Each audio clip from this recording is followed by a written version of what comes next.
Estamos estudiando en esta semana únicamente los 400 años del silencio, y el día de ayer por la mañana les envié información sobre lo que hizo y hasta dónde llegó el periodo persa. No se nos olvide que ellos, aunque Malaquías termina 400 años antes de que venga el Señor, el imperio persa, y después les daré más información sobre esto, el imperio persa continúa en control como imperio mundial de esas tierras hasta 100 años más de que Malaquías termina. Ya vimos los reyes de Artajerjes, Jerjes, Daríos y todo esto. También, hermanos, les dije que les hablaría acerca del periodo griego que comienza en el año 331 antes de Cristo y no termina hasta 167 años antes de Cristo. Pues hasta ahora, hermanos, en ese tiempo y en esa región del mundo, las grandes potencias habían sido asiáticas y africanas. Pero sobre el horizonte, como se dice, sobre el horizonte occidental se levantaba poderosamente, hermanos, un creciente imperio que el mundo conocería como el imperio griego. Estos comienzos de la historia griega, hermanos, los da también a conocer y de alguna manera mitológica, la historia. Y se cree, hermanos, que haya comenzado alrededor desde el siglo XII antes de Cristo.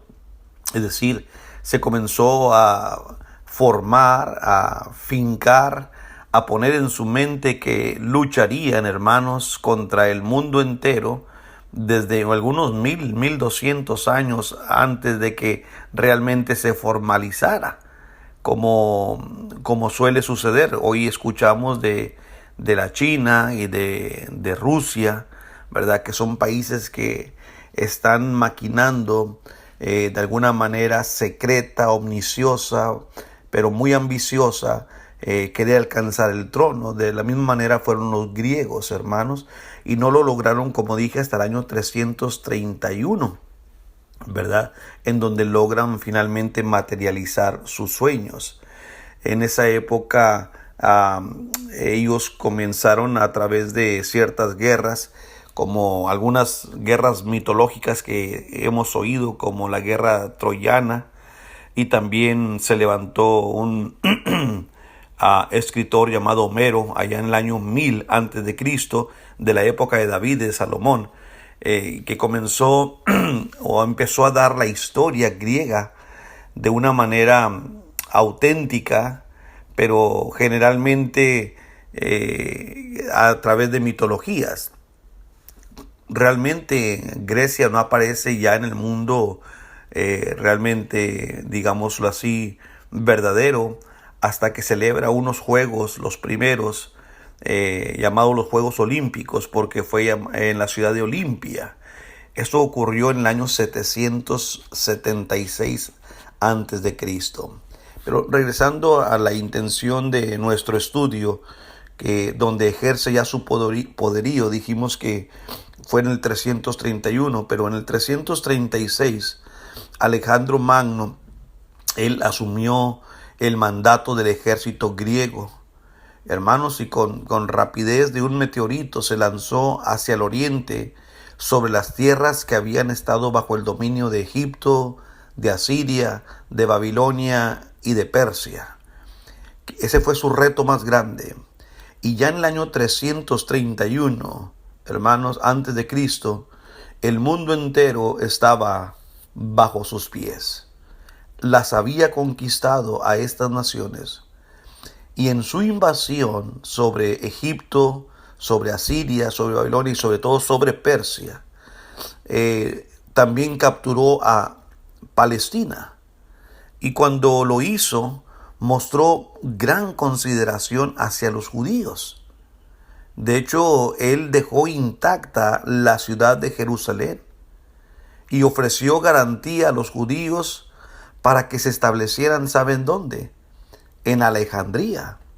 Sí, en aquella ilustre ciudad de Egipto, en donde se cree se formó la primera universidad a nivel mundial y la primera biblioteca para el mundo. No es nada de coincidencia si tomamos en cuenta este dato que le concedió a muchos judíos, sobre todo de estirpe escriba, irse a vivir a Alejandría. Ahí fundó también, hermanos, ciudades griegas por todas partes de los dominios donde él iba conquistando. Y juntamente con ellas, hermanos, no solamente eran ciudades, pero establecía su cultura. Y lo que fue el sello auténtico del griego, estableció su idioma. Forzaba a la gente a comunicarse en su idioma. Luego de un reinado muy breve, porque el suyo no fue largo, él murió a los 33 años, víctima de una enfermedad llamado paludismo, o lo que hoy se conoce como la malaria. Sí, él fue a muchos países lejanos, hasta la India. Él quería alcanzar a ser el número uno a nivel mundial. Donde hubiera gente, él quería ser el emperador. Vaya ambición, ¿verdad? Pero después de la muerte y mucho más, hermanos, existen muchas historias, ¿verdad? Algunas hasta el punto de vista mitológico, pero las demás bastante creíbles de su ambición. Un hombre, un joven con mucho pundonor para ir a conquistar, pero cuando llegó a Jerusalén, de alguna manera, la historia cuenta, especialmente Josefo, que él esa noche tuvo un sueño. Y debido a ese sueño, en vez de atacar a la ciudad, fue y prácticamente cuando salió el sacerdote, Alejandro se hincó su rodilla. Sus generales no podían creer lo que estaban viendo. Con la mentalidad que él tenía, hincarse ante un anciano que no conocía, no pudieron entenderlo y se molestaron con él. Y él les platicó más tarde acerca del sueño que tuvo y por qué se hincaba, no ante ese hombre, sino ante el Dios que ese hombre representaba. ¿Verdad o mentira? Esto es parte de la historia que se da entre los 400 años. Ahora, después de la muerte de Alejandro, su imperio, todo su logro pasó a mano de sus 4 generales que él tenía, los de más confianza. De los 2 sectores orientales, Siria le tocó a un general llamado Séleuco y Egipto a Ptolomeo.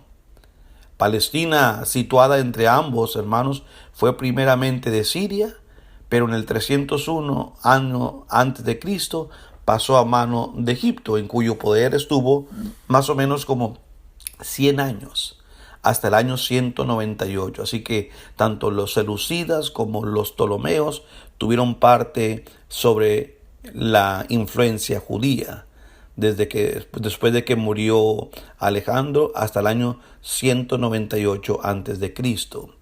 Y bajo los reyes de Egipto llamados los ptolomeos, pues la suerte de los judíos era por lo general pacífica y feliz. O sea, no, quizá Ptolomeo se recordó lo que Alejandro hizo hacia ellos. Y los que estaban en Egipto, como dije anteriormente, edificaron sinagogas en todas sus colonias. De esa manera, mire cómo la fe judía comenzó a esparcirse también en el mundo de aquel entonces. Sí, hubo 400 años donde Dios no habló, pero el mundo no se paralizó, siguió su cauce. Y Alejandría llegó a ser un centro de gran influencia en el judaísmo. Tanto que en el año 198 a.C., Antíoco el Grande, hermanos, reconquistó Palestina. Como dije, es un momento que pasó nuevamente al poder de los reyes de Siria, llamados los seleucidas. Y permítame hablar mis últimos 2 minutos de este Antíoco Epífanes, que en el año 174 hasta el 164, es decir, por 10 años, fue verdaderamente el más acérrimo adversario de los judíos. Este sí que hizo un esfuerzo, pero salvaje y decidido para exterminarlos completamente a los judíos, pero sobre todo a su religión. Devastó Jerusalén en el año 168.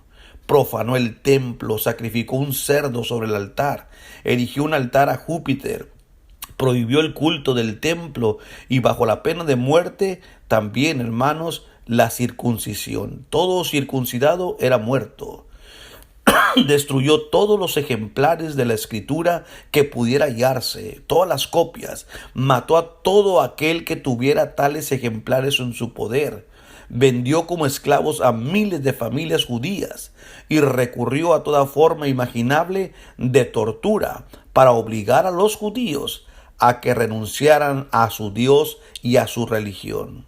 Eso condujo a la revolución y sublevación de unos hombres judíos llamados los Macabeos, que fue una hazaña, hermanos, o una de las hazañas más heroicas de la historia entre esos 400 años, que más adelante hablaremos un poco de ello. Hoy, muchas gracias por su atención. No cito Biblia porque recuerden, no hay profecía de parte de Dios.